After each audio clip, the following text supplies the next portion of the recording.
Yo, what is up guys? Delboy here, aka Blue Collar Sports TV. Hopefully you guys are doing well. If you're new here, smash that like, hit subscribe, all of that good stuff.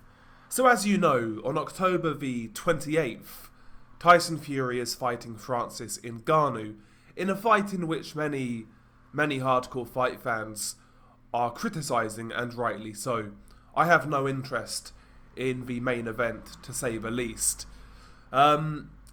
Tyson Fury aside, the undercard has been announced, and dare I say, it's actually quite a good undercard. It's a heavyweight undercard. Tyson Fury's representative, Spencer Brown, has stated that Joseph Parker will be taking on Canadian heavyweight Simon Keane, Martin Bakole will be taking on Carlos Takam, and Fabio Wardley will fight David Adelaide. Now, let's talk about these fights. First and foremost, the fight I'm looking forward to most is Fabio Wardley versus David Adelaide. It's a shame that the British title isn't going to be on the line. Of course, Fabio Wardley is the British champion, but the British Boxing Board of Control haven't sanctioned it for the title. I'm assuming it's because it's in Saudi Arabia, foreign territory. But at the same time, man, just use a bit of common sense, come on. But it is what it is. It's a great fight. Two up-and-coming heavyweights, guys who have a lot to prove. Fabio Wardley is certainly further ahead, I would say, in his development as a fighter. Fought better competition, no doubt about it. But, you know, David Adelaide is a strong dude, very confident, seems to hit hard himself, very aggressive. And there's beef there, there's very real beef there, so I like that fight between David Adelaide and Fabio Wardley. I think that fight could be fireworks. The only disappointment again is that it's not for the British title and it's not in front of a British crowd, because I feel the atmosphere for that sort of fight would be really good. Even in like a small hall venue, the atmosphere would be really good. But regardless, Fabio Wardley versus David Adelaide is a great fight.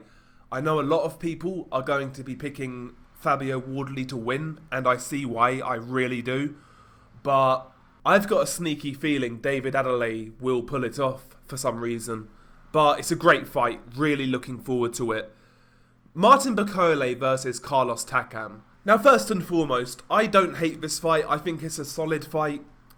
Is it the fight I would have liked for Martin Bakole? Not really. I would have rather have seen him in with somebody closer to their prime, you know, somebody who's more relevant in the current heavyweight division. But Carlos Takam will suffice. One thing we know about Carlos Takam, very tough, he's got a good chin.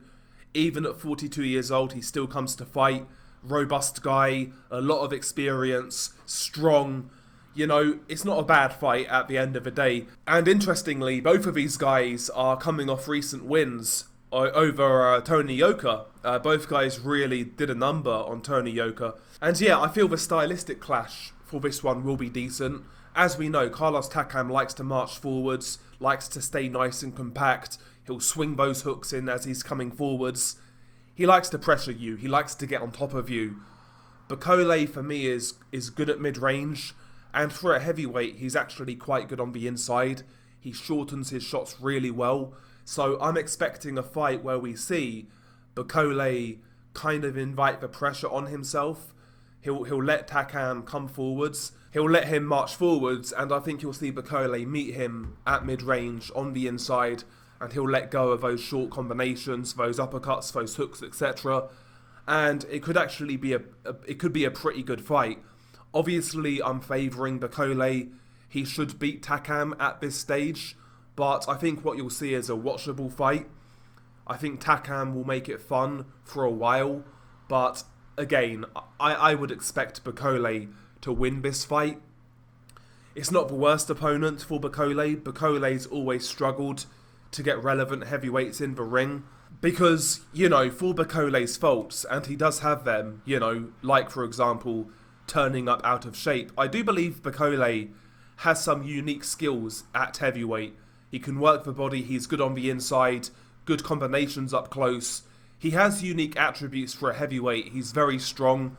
Obviously, he hits pretty hard, and I would say that certain heavyweights in the division see him as high risk, low reward right now.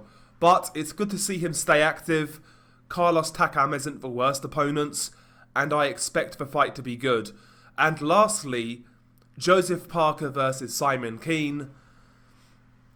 It makes a lot of sense for Simon Keane. Simon Keane was a pretty good amateur down in Canada. I think he fought in the 2012 Rio Olympics, and he may have lost to Tony Yoka in those games. I think he certainly fought Tony Yoka. But regardless, he was a good amateur, but he's not really replicated that in the pros. He spent most of his career in Canada fighting low-level journeymen or faded gatekeepers, things like that. He actually got knocked out early in his career by Dylan Carman, who was a domestic level heavyweight in Canada. He avenged that defeat. He knocked out Carman in the rematch. But ultimately, his career's not really gone anywhere. I've seen a bit of Simon Keane throughout his career, and you know, he's a big dude. He's 6'5", he's jacked, he's strong, seems to punch hard. He's got 22 knockouts in 23 wins. Seems to hit hard, but he's very upright, he's very predictable. Jab, right hand, he's kind of cumbersome. And yeah, I mean, listen, he needs to step up. He's 34 years old. I'm not really expecting much from Simon Keane, to be honest. I'm not really expecting much, but it's time to step up. It's time to roll the dice. And I think Joseph Parker, Parker being experienced, having a good chin, being a former heavyweight champion, is the sort of fight he needs. If he were to beat a Joseph Parker, then his name gets mentioned for some big fights in the heavyweight division. So yeah, there's a lot on the line here for Simon Keane, and he should have a lot of motivation going into this fight. Joseph Parker, on the other hand, Joseph Parker these days is kind of in limbo. Obviously, like I said, a former heavyweight champion, but, these days, he's kind of on the periphery. He's not really considered a top contender following that Joe Joyce defeat. But yeah, I mean, it's a fight in which Joseph Parker should win. Even now, I would say. But listen, Simon Keane can punch. And if Parker isn't hungry, if his eye isn't on the ball, maybe Simon Keane can land a shot, right? But yeah, if Joseph Parker trains properly, if his mind's on the job, he should win this fight. He's a better boxer. He's quicker. He's got better fundamentals than Simon Keane. He's more experienced.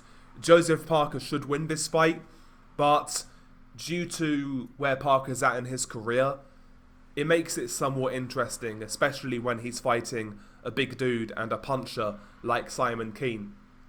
But yeah, all in all, I like all of these fights to varying degrees. I love David Adeleye versus Fabio Wardley. I think that's a great fight. The other two are what they are, but I think they're serviceable. I think they're decent. I think they're watchable. So yeah, I mean, the undercard's not too bad. If only Tyson Fury was fighting a real heavyweight, even if he was just taking a stay busy title defense against a guy like Ajit Kabayel, this would be a really solid heavyweight card. But the main event is what it is. I'm not going to complain about it any longer. Is what it is. Share your thoughts below. Beanie Guy Delboy. Peace.